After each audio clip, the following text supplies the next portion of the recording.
Музикална новина от деня на 29 август. Хилядите български фенове на Мадона ще могат да я видят на живо у нас. Всички подробности от Ирина Костадинова.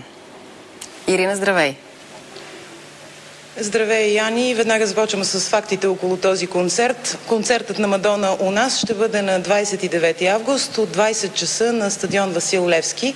Естествено, цените също са важни. Цените на билетите ще бъдат между 100 и 200 лева. Те са най-евтините за концертите на певицата в Европа. И още нещо важно, продажбата на билетите започва на 19 февруари в 9 часа сутринта. Нека да видим сега какво прави Мадона толкова важна за боготворящите фенове по цял свят. Вечната провокаторка продължава еднолично да диктува модата в поп-музиката.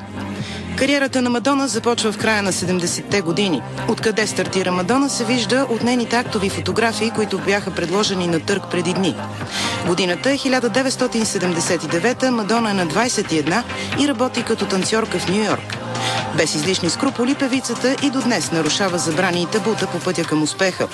Скандалът е в основата на нейното творчество 27 години след началото на кариерата й.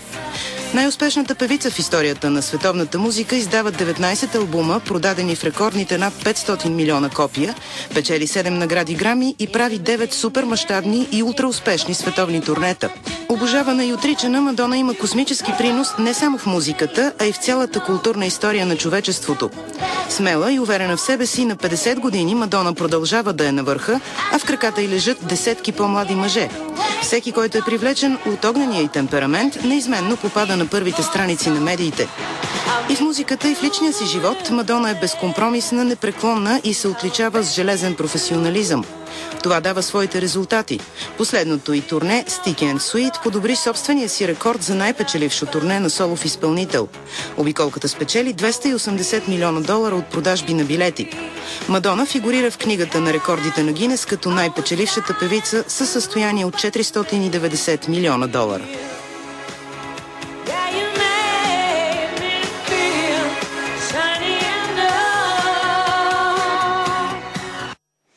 Поп-кралицата ще пристигне в София с най-мащабната епична продукция, която някога се е случва у нас. Ирина, разкажи ни повече.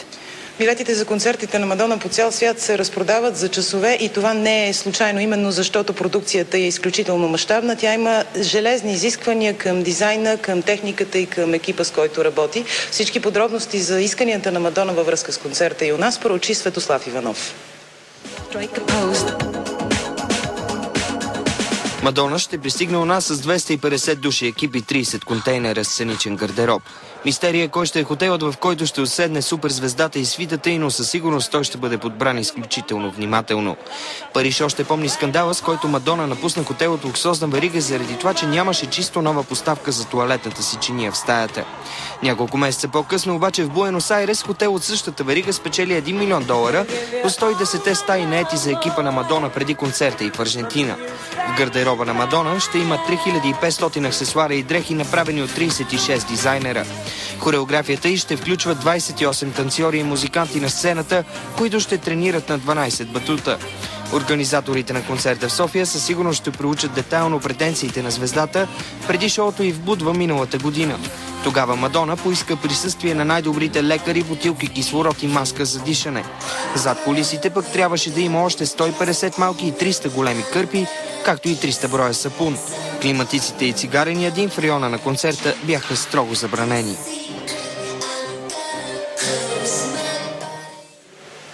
Както казахме в началото, българските фенове дочакаха най-накрая да видят своя идол наживо в България. Сега тук при нас са двама от най-запалените фенове на звездата. Ще се опитаме накратко да изразим емоциите във връзка с новината. Полина и Валю, здравейте! Какво е да видиш Мадона наживо? Очаквахте ли това да се случи?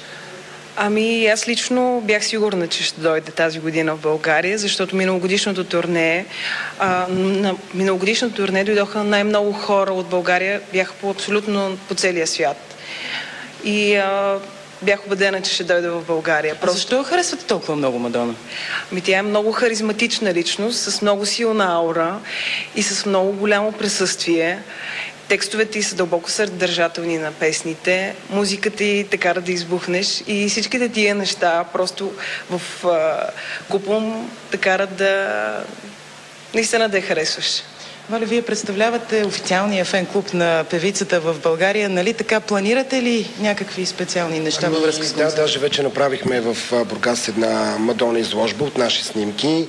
Също така мислим да направим едно Мадона парти седмици, примерно преди самия концерт. Даже тя като диджейка ще я помолим, нали, да пуска музиката. И така, непрекъснато партита трябва да се избухва, защото все пак Мадона ние чакаме поне 25 години да дойде в България и много се радваме. Ще дочакаме, надявам се. Вие сте били и на нейни концерти в чужбина, нали така? Можете ли да опишете накратко какво е те лично живо? Ами да, емоцията е много силна. Аз съм била и в Париж, и в Рим, и в Будва. И всъщност то не може да се опише. Това не е нещо, което да се опише, ти трябва да го почувстваш самия концерт.